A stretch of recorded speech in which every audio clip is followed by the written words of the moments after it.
Hi. I want to introduce myself. My name is Nur Faikadena with my JP. My matrix number is 0822F1112 from DUE30022. I want to present how to measure resistor using multimeter. Certainly, here are 10 steps for measuring a resistor using a multimeter. For the first step, set the multimeter to the resistance omega or ohms mode. This mode is typically represented by the omega symbol on the dial. Change to omega.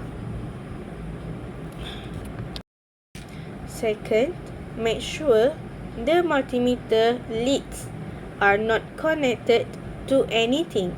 They should be in the open position.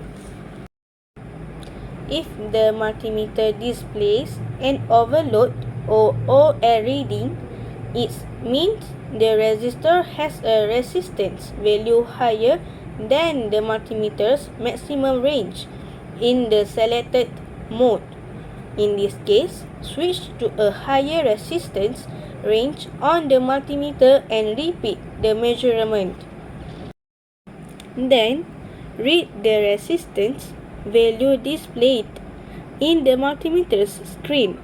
This value is measured in ohms and represents the resistance of the resistor.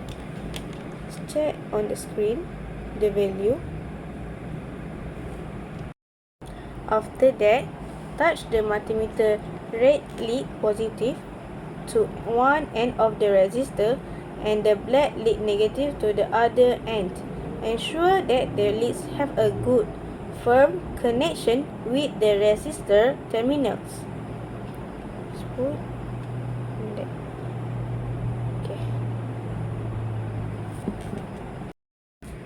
If you get a zero reading, it indicates a short circuit or a faulty connection.